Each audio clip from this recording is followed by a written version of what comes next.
I'm going to do it. I will do it. It's going to rain. It will rain. Est-ce que vous êtes confus sur quand utiliser will ou going to? Eh bien, c'est le sujet de cette vidéo. Après avoir regardé cette vidéo, vous saurez exactement prochainement quand est-ce qu'il faut utiliser will ou bien going to. Et on va voir également comment les Américains prononcent going to très rapidement. Donc, restez jusqu'à la fin de la vidéo pour cela. Alright everybody, without further ado, let's get started. On commence d'abord par will. Vous avez déjà entendu parler de will, n'est-ce pas? Et je ne parle pas de Will Smith. Non, non, non. Ici, on parle du futur simple. Will. I will, you will, he will, she will, it will, we will, you will, they will. Alright. Donc, quand est-ce qu'on utilise will? On utilise will dans trois situations précises. The first category is we use will for immediate decisions. What does that mean? That means you decide right now that you will do something, meaning that you did not plan it. Okay, you did not schedule it. For example, I'm cold. This is I'm cold. I'm cold, ce n'est pas je suis froid, c'est j'ai froid. Donc j'ai froid, ce n'est pas I have cold, mais c'est plutôt l'auxiliaire être, ok? Ça, c'est juste une parenthèse. I'm cold, I'll turn up the heat. Ouh, j'aime ce verbe, je vais le souligner. Apprenez les verbes à particules. Verbe à particules, ça veut dire verbe plus préposition. La préposition sert de pilote. Le verbe, c'est comme l'avion, la préposition dirige le verbe. Oui, I will turn up the heat. Donc, je vais faire monter la température, ok? I will turn up the heat. Heat, ici, c'est chaleur, mais dans un espace donné, c'est température. I'll turn up the heat. I'm cold, I'll turn up the heat. C'est une décision que je prends à l'instant T. You understand? Immediate. Ça se prononce immediate. Immediate decisions. All right.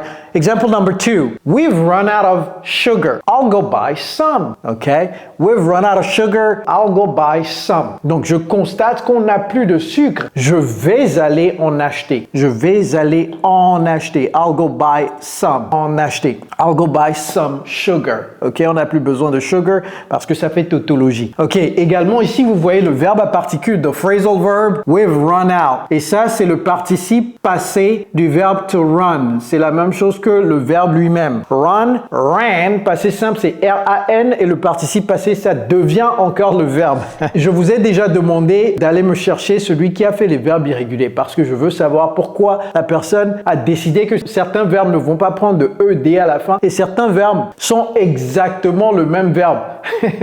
Comme put, put, put. Pourquoi c'est un verbe irrégulier? On ne sait pas. Alright, donc allez me chercher cette personne, on va le questionner. We've run out of sugar. Ici, là, c'est un verbe à deux particules, donc deux prépositions. To run out, première préposition, of, deuxième préposition. Wow! Je ferai des vidéos sur des verbes à particules à deux prépositions et des verbes à particules à trois prépositions. What? Alright, donc restez connectés à la chaîne. Avez-vous déjà liké la vidéo? Est-ce que vous l'avez partagée? Est-ce que vous êtes déjà souscrit à la chaîne? Est-ce que vous avez activé la cloche de notification? Do all those things. Very important. Alright, I'll go. Donc ça, c'est la forme contractée de I will. Vous avez vu ça? Donc ça, c'est I will. Donc vous pouvez dire I will. Il y a certains qui disent I shall. Ça fait trop formel, mais bon, vous pouvez l'utiliser si vous voulez. Alright? Vous avez vu mon shirt? Est-ce que vous l'aimez? Sorry, I'm busy. I'm on the other line. Vous avez line. Line, c'est lorsque vous pêchez, on appelle ça line également. Line, ok? Donc sorry, I'm busy. Donc lorsque quelqu'un vous appelle, vous pouvez dire sorry, I'm busy. Mais normalement, I'm on the other line, ça veut dire que vous êtes sur un autre appel. Lorsque vous êtes sur un autre appel, vous dites à la personne excuse me, can I call you back? I'm on the other line. Je suis sur l'autre ligne. Mais ici également, c'est la ligne pour pêcher. Je ne sais pas si en français, on dit ligne également, mais je trouve que c'est un shirt assez cool. Alright, the phone is... Oh, les sorciers sont en train de travailler dur. Ringing, il y a G à la fin. Les sorciers gazou gazou. The phone is ringing. I'll answer it. Je décide à l'instant T. Ok, c'est une décision immédiate. I'll answer it. Vous voyez la liaison que j'ai fait ici? Answer it, answer it. Et vous voyez comment je prononce ça? J'ai pas dit I'll. J'ai pas dit I'll. Non, j'ai dit I'll answer it. I'll answer it. Ok? I'll answer it. Et vous pouvez même faire la liaison avec le L et le A. I'll answer it. I'll answer it. Ok? Alright, so we also use will for prediction without evidence. Evidence, c'est... evidence, c'est quoi même? Preuve. Maintenant, je traduis de l'anglais au français. Aïe, aïe, aïe. Est-ce que vous voulez changer de place avec moi? Yes!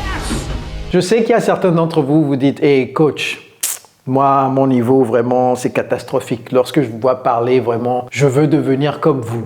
Il n'y a pas de problème. Écoutez, il faut commencer au début avant d'aller à la fin, n'est-ce pas? Et au début, c'est toujours difficile avant que ça ne soit facile. Je dis cela parce que il y a des gens qui commencent l'apprentissage de l'anglais et pensent que l'anglais, en fait, c'est compliqué, c'est trop dur, je ne peux pas le faire, c'est trop difficile, je suis trop âgé, je suis trop jeune, etc. J'ai trop de responsabilités. Écoutez, nous avons un programme d'immersion anglaise sur mesure pour les francophones comme vous. Nous avons déjà aidé plus de 7000 francophones dans plus de 50 pays du monde entier, provenant de divers horizons, ok, et diverses occupations. Donc, il y a des gens qui sont extrêmement occupés, qui suivent notre programme d'immersion anglaise sur mesure. Si vous êtes intéressé, dans la barre de description, j'ai mis un lien là-bas. Rentrez votre information. Je vais moi-même vous contacter pour vous en dire plus. Alright? Don't worry. Everything will be okay. Rentrez dans le programme d'immersion. Vous allez en ressortir non seulement meilleur sur le point de l'anglais, sur le plan de l'anglais, mais également, il y a beaucoup de développement personnel dedans et de réseautage. Alright? So, prediction without evidence. Donc ici, on prédit quelque chose, mais on n'a pas de preuve. Donc, on va voir 3 exemples. I think ça là, je vais vous apprendre comment prononcer ça parce qu'il y a un T ici et un L. Donc, j'ai fait la contraction au lieu de dire it will rain. Je voulais vous apprendre comment on fait cette contraction à l'oral. I think I think it'll rain tomorrow. It'll rain.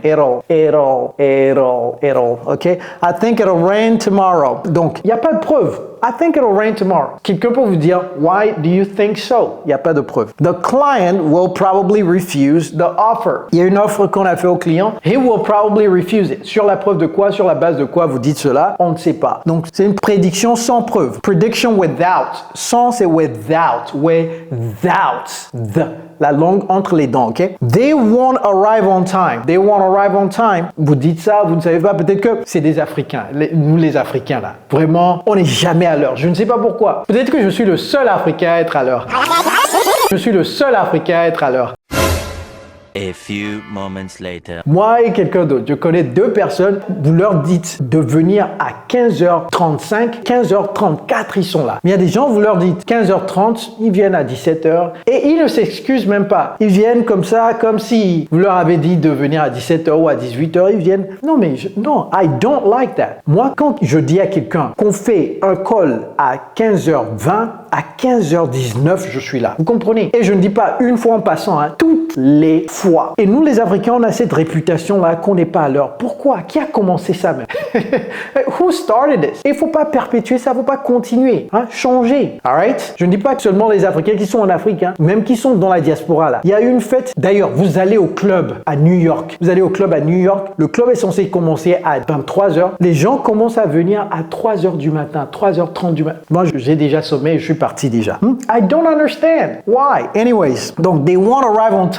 Peut-être que vous savez qu'ils ne viennent jamais à l'heure et vous dites they won't arrive on time, mais vous n'avez pas de preuve palpable pour ce jour-là. Ok? Peut-être que ce jour-là, ils vont venir à l'heure. Je ne sais pas. Alright. Hey, vous avez liké la vidéo, n'est-ce pas? Ceux qui viennent de venir là. Vous avez liké la vidéo, vous avez partagé la vidéo, vous êtes souscrit à la chaîne, vous avez activé la cloche de notification. Alright, very good. Future facts. Future facts, c'est des faits réels qui vont se produire dans le futur. Example, the sun will rise at 6 a.m. a.m. Si vous n'avez pas vu ma vidéo sur comment lire l'heure, allez regarder cette vidéo. Very important. The sun will rise at 6 a.m. tomorrow. The store will close at 9 p.m. tonight. The store will close at 9 p.m. tonight. Vous n'avez pas besoin de mettre tonight, mais tonight ici, ça fait la différence entre tonight ou bien tomorrow. Donc tonight, the store will close at 9 p.m. Je veux dire, vous n'avez pas besoin de mettre tonight parce que p.m. ça veut dire dans la nuit, ok? Alright, so the train will leave at 5:30 p.m. Right? This is a fact. You know for a fact that the train will leave at 5:30 p.m., meaning in the afternoon, okay? The train. Ne dites pas the train. Non, c'est pas train, c'est train. Train. The train will leave. Va partir. Will leave at 5:30 p.m. Makes sense? It's easy, right? All right. Now let's talk about going to. When do we use going to? Well, just like will, we use going to in 3 different situations. We use going to talk about future plans. How? Well, let's check it out. Vous voyez ce que je viens de dire? Parce que vous entendez ça dans les raps américains, n'est-ce pas? Hey, check it out, check it out, check it out, check it out. J'ai dit let's check it out. Comment est-ce que j'ai prononcé ça? J'ai dit let's check it out. Let's check it out. Check it out. Ok, donc lorsque vous entendez un Américain dire check it out, ça veut dire regardez. Check it out. Ok, check it out. C'est pas check it out. Non, ne dites pas check it out. Aucun Américain ne va vous dire check it out. Ok, cet Américain est né au Ghana ou à Plaou, ok? Donc c'est check it out. Donc ici, il y a la liaison avec le K et le I parce que ça c'est une consonne, c'est une voyelle. Et il y a la liaison entre le T et le O parce que ça c'est une consonne et ça c'est une voyelle. Check it out, check it out, check it out, ok? Alright, donc j'ai dit, let's check it out. I'm going to study French next year. Donc ça, je l'ai planifié. Vous voyez, j'ai planifié ça. Je sais que l'année prochaine, je vais étudier le français. Non, pourquoi je mis français même? Tous ceux qui sont ici là, c'est quoi la langue que je dois mettre? Je vais même mettre ça en rouge. I'm going to study English. Et je vais changer year parce qu'il ne faut pas attendre toute une année.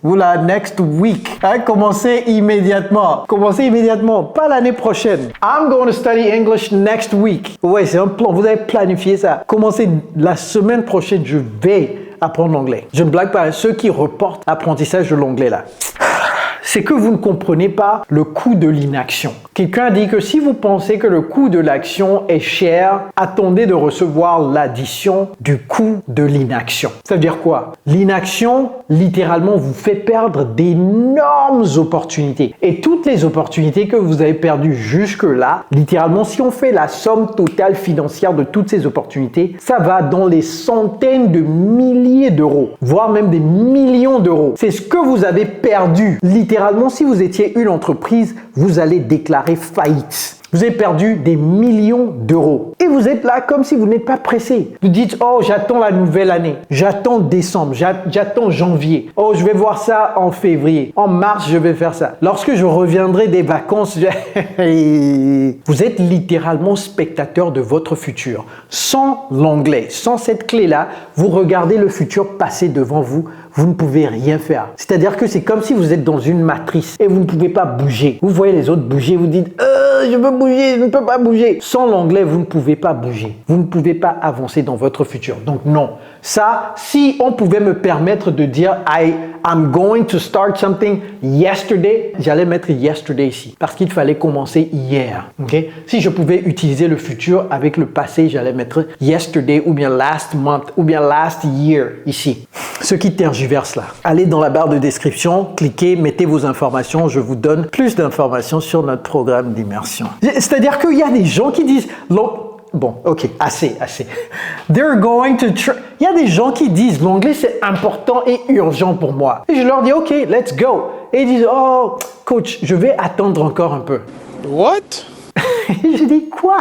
Mais donc si vous aviez un AVC aujourd'hui là, un AVC, ok, un AVC aujourd'hui, vous allez dire oh, je vais patienter, je ne veux pas aller à l'hôpital pour le moment. Lorsque je serai prêt, j'irai à l'hôpital. C'est ce que vous allez dire. Oh, je vous reviens, docteur, je vous reviens. Après, je vais vous revenir après. Lorsque j'aurai l'argent, je vais vous revenir pour traiter mon AVC. Vous allez mourir. C'est exactement comme ça que beaucoup de gens meurent, ok, entre guillemets. Ils sont en vie, mais ils sont déjà morts parce qu'ils ne peuvent pas participer à leur futur. Si vous ne pouvez pas participer à une activité, or vous êtes en vie, qu'est-ce qui vous retient? Vous comprenez?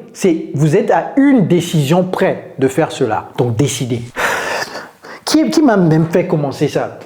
C'est la phrase. On va blâmer ça sur la phrase. Bon. They're going to travel to Japan. They're going to travel to Japan. Ça, c'est pas Japan. Ok, il y a des gens qui disent Japan. Non, Japan.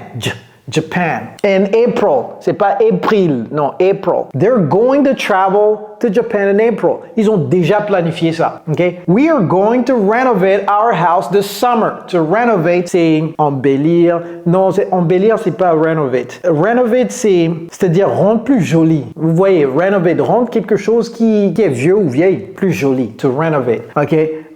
C'est comme s'il y avait accent circonflexe ou quelque chose. Renovate. OK? We're going to renovate our house this summer. C'est déjà planifié. L'été vient, on va le faire. Ça, c'est l'été. OK? All right. We also use going to for prediction with evidence. Vous voyez, ça contraste avec ça. Prediction without evidence will. Ça, prediction with evidence. Ici, on a la preuve. On va voir à travers 3 exemples. Look at these dark clouds. Ou bien those. Look at those dark clouds. OK, clouds, c'est nuages. Ils sont sombres, les nuages. Ils sont sombres.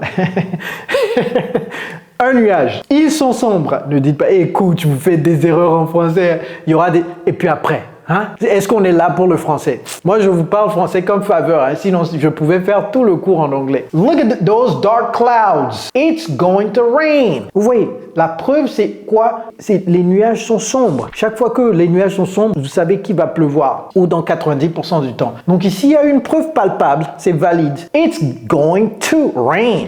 He's not studying. Il n'étudie pas. Il est toujours derrière les filles. He's going to fail the exam. Ou bien il est toujours en train de jouer les jeux vidéo. Vous savez, il y a des gens qui préfèrent jouer les jeux vidéo que d'étudier. Parce que c'est facile, n'est-ce pas, de jouer aux jeux vidéo, c'est difficile d'étudier. Je vais vous mettre une citation rapide. Lorsqu'une citation me vient et que je ne vous donne pas ça, c'est comme si je vous cachais quelque chose. Easy choices, hard life. I just want you to understand this, okay? And this is true every single time. Hard choices, easy life, okay? I know some of you guys will say, hey coach, but sometimes no. No, don't say that. No, every time. Easy choices equals hard life. Hard choices equals easy life. When you stay in your comfort zone, that's easy, right? That means the time that you should have prepared for your future, you're using it right now in your comfort zone. In the future, you don't have that time anymore because you've already used it. Lavoisier dit, rien ne se perd, rien ne se crée, tout se transforme. Okay? Nothing is created, nothing is lost, everything is transformed. All right? That's why we say no pain, no gain. When you put the pain in it, well, it will transform into gain. You understand what I'm saying? Donc vous jouez aux jeux vidéo là maintenant, c'est très facile, vous êtes dans votre zone de confort. Et bien dans le futur, ça sera nettement plus douloureux pour vous. Easy choices, hard life. All right? He's not studying. He's going to fail the exam. C'est ça. Vous voyez? Easy choices, hard life. All right, she's practicing daily. She's gonna win the competition. Ooh, let's see this. What? Gonna. She's gonna win the competition. On parle de going to. Comment est-ce qu'on est arrivé ici? Going to, c'est également gonna. C'est pas Ghana, c'est pas Ghana. Ok, donc she's. Donc n'oubliez pas le S. Ne dites pas she gonna. Non, c'est pas she gonna win. She's gonna win the competition. Ça veut dire she's going to win the competition. She's practicing. Okay. About to happen. We use going to for something that's about to happen, meaning it will happen right now. Watch out. That glass is going to fail. It's going to fall. C'est pas fail. Fail et fall, deux choses différentes. Ok. Fail, c'est F-A-I-L. Fall, c'est F-A-2-L. Okay? Le passé simple de fail, c'est failed. Le passé simple de fall, c'est fail. Ah. All right. So, watch out. Watch out. Fais attention. Fais gaffe. That glass is going to fail. It's going to fall. Les sorciers, je vous vois. Vous ne pouvez pas me toucher là. That glass is going to fall. Les sorciers disent fail. Okay, I feel. Oh my God. Donc il y a fail. What? Je ne savais même pas que tout ça se passait ici. Il y a fail, il y a fall, il y a feel. Fail, fall, feel. Le passé simple de feel, c'est quoi? Felt. Okay? I feel sick. Pas moi. You feel sick. I feel sick. I think I'm gonna vomit. What? Coach, mais ça c'est quoi ça? Aïe, ça c'est quoi? I'm gonna vomit. What? I'm gonna vomit. Ça c'est quoi? Est-ce que c'est anglais même? Ah, les Américains utilisent ça. Les Américains utilisent ça. Une fois, j'ai vu sur un post de Will Smith, pas ce Will, hein. Will Smith, il disait, I'm gonna turn 50. I'm turning 50. I'm gonna turn 50 tomorrow. Et si vous ne savez pas ce que ça veut dire, I'm gonna turn. Donc, je vais vous écrire ça. I'm going. Donc, ça a commencé comme ça. Quelqu'un a dit I'm going to. Et puis, un autre Américain a dit mais c'est long, hein. Tout ça c'est long. Comment est-ce qu'on peut mettre tout ça dans une phrase? I'm going to vomit. Et puis il est venu, il a dit I'm going to. Ouh! Donc il a dit, ok, on va dire I'm gonna. Il a dit, wow, I'm gonna. What? I'm gonna.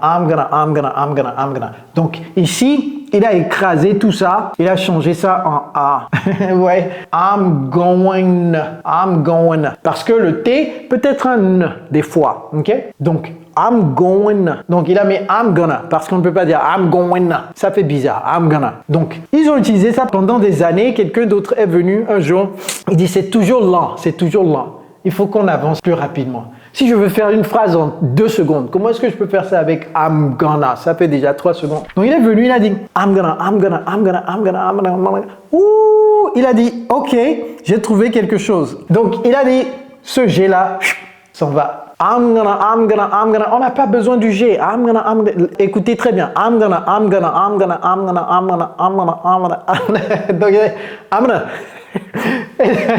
gonna vomit. Vous voyez? Donc, et puis, quelqu'un d'autre est venu après. Ça, je ne l'ai même pas mis ici. Et puis, il a dit, vraiment, est-ce qu'on a même besoin de ça là? Est-ce qu'on a même besoin du na? Lui, il est venu du futur. Il dit non. Ce na, non, on n'en a pas besoin. Donc, il dit I'ma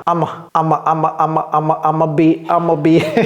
Si vous avez écouté la chanson de Black Eyed Peas, I'ma be. C'est I'm going to be. Ce n'est pas I'ma, c'est pas le nom de quelqu'un. Ok? I'ma be. Donc c'est I'm going to be, ou bien I'm gonna be, ou bien I'm gonna be, ou bien I'm going to be. Alright? J'aurais pas dû passer autant de temps sur ça, mais vraiment, j'aime lorsque les francophones comprennent, c'est-à-dire la biologie de l'anglais. Ici, c'est la biologie de l'anglais qu'on fait. D'ailleurs, peut-être que je vais commencer à nommer mes cours de prononciation la biologie de l'anglais américain. Parce que ça, là, aucun Américain ne peut vous expliquer ça de la manière dont je viens de vous l'expliquer. Je peux vous l'expliquer comme ça parce que j'ai été dans vos souliers et j'étais dans leurs souliers. D'ailleurs, je crois que j'ai perdu ma nationalité togolaise. Est-ce que je l'ai perdu parce que je n'ai plus de passeport togolais? Je crois que je l'ai perdu. Mais je peux faire un passeport togolais, donc j'aurai la double nationalité. Je vais refaire mon passeport togolais. Parce que vous savez, l'administration, là, vraiment pour aller au Togo, on était allé à Lomé la dernière fois avec ma famille. C'était toute une paperasse, même à l'aéroport. C'est comme si c'était pas mon pays, quoi. Donc, nationalité américaine, c'est bien, mais je vais refaire mon passeport togolais. Ok, on termine. He's leaning too far over the edge. The edge, c'est l'extrémité de quelque chose. To lean, c'est en français. To lean, c'est quoi même? Se pencher. Vous là, les sorciers, vous travaillez dur.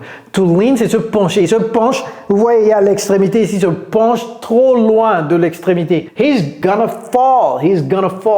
Ici, vous ne pouvez pas dire he's mana. Non, on utilise ma lorsque c'est I. Ok?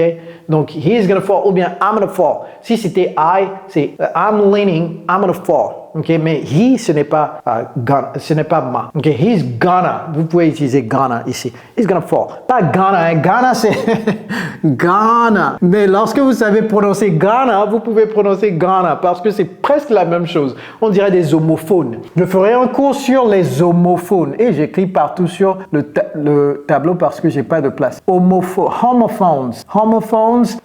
C'est des mots qui s'écrivent de différentes manières, mais qui se prononcent exactement de la même manière. Ghana. Yeah, I think it's the same. All right, everybody. That's it. Listen, like the video, share the video, subscribe to the channel, and smash that notification bell so that you never miss any of my videos again. You already know, it's Coach Joe, your English coach. Take care, guys.